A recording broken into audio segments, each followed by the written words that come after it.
Sir, मेरा नाम माधव सिंह है और मैं बिहार से हूँ।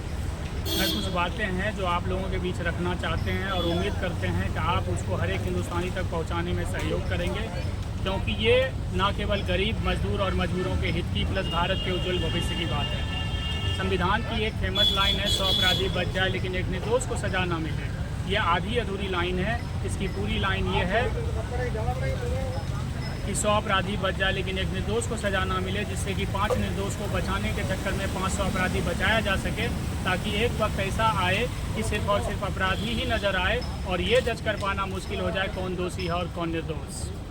मैंने एक लेटर लिखा था प्रधानमंत्री कार्यालय से लेकर राष्ट्रपति भवन तक, जिस लेटर की हेडिंग थी संविधान की काली सच्चाई का पर्दाफाश।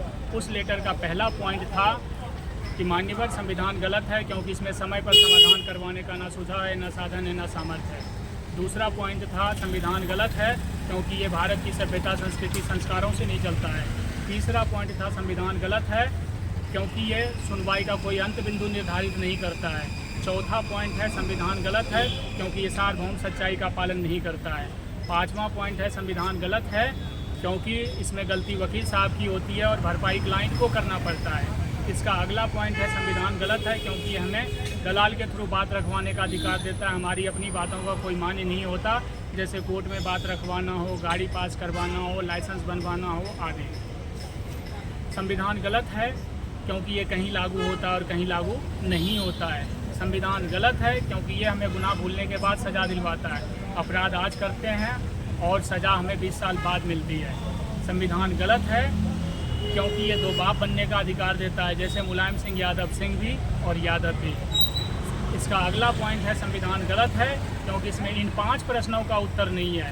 पहला प्रश्न है हम गलती करें तो सज़ा है और कोर्ट गलती करे तो उनके लिए क्या है। दूसरा सवाल है जिस कानून का पालन खुद सिस्टम सही से नहीं कर पा रहा, तो आप आम आदमी से कैसे उम्मीद कर सकते हैं कि वो आपके कानून का पालन सही से कर पाएगा। तीसरा सवाल है कोर्ट सबकी सुनवाई करता है, अगर कोर्ट फंस जाए तो फिर सुनवाई कौन करेगा। चौथा सवाल है कि जिस संविधान की वजह से आज 80% गरीब, मजदूर और मजबूर कैटेगरी के लोग कोर्ट कचहरी में रखेल बना हुआ है, वो संविधान लोगों के हित में कैसे है। और पाँचवां और आखिरी सवाल है जिस देश की 80% जनता कोर्ट कचहरी में फंसा रहेगा, वो देश कभी खुलकर तरक्की नहीं कर पाएगा। तो मैं जानना चाहता हूँ कि ये संविधान देश हित में कैसे है। ऐसी बहुत सारी बातें हैं जो मैं आप लोगों के बीच रखना चाहता हूं। मैंने ये देखा कि सीट बेल्ट, हेलमेट ना लगाएं तो चालान होती है, लेकिन रोड पर गड्ढे, ब्रेकर, जर्क होती है, उस पर कोई चालान नहीं होता। क्या हमारी सुरक्षा की जिम्मेदारी रोड पर के गड्ढे, ब्रेकर, जर्क से शुरू होती है या फिर हेलमेट, सीट बेल्ट ना लगाने से शुरू होती है। दूसरी बात, कोर्ट फीस हम भरें, वकील फीस हम दें, प्रॉपर टाइम वेस्ट हम करें और गलती वकील साहब का हो तो सज़ा हम ही भुगतें। यही है संविधान की सबसे अच्छी खूबसूरती। वैसे तो मैं जंतर मंतर आया था आरक्षण और यूजीसी का विरोध करने के लिए, लेकिन प्रशासन के द्वारा हमें अंदर नहीं जाने की अनुमति दी गई।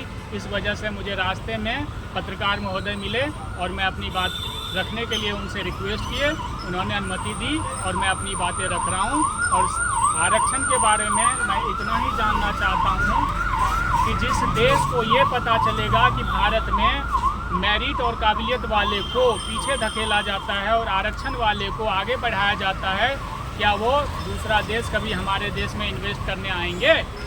जबकि दुनिया का सार्वभौम सत्य है कि दुनिया आपको वही देती है जिस चीज़ के आप काबिल हो, लेकिन यहाँ वो नहीं है।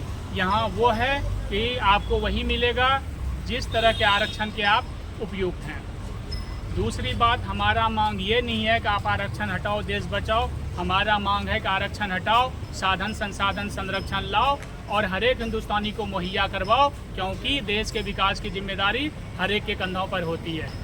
मेरा स्पेशल मांग किसी से ये नहीं है कि कोई इस्तीफा दे, कोई कुछ करे। मेरा सिंपल सी मांग है, साहब कहते हैं कि वृक्ष उसी फूल के अच्छे खिलते हैं जिनकी जड़ें ज़मीन से जुड़ी होती है। तो नेताओं और राजनेताओं को हम इतना ही कहना चाहेंगे कि साहब ये देश नेताओं और राजनेताओं के बाप का जागीर नहीं है, ये देश आम आदमी का है, आम नागरिकों का है। इतना ही रख के मैं तहे दिल से धन्यवाद देता हूँ।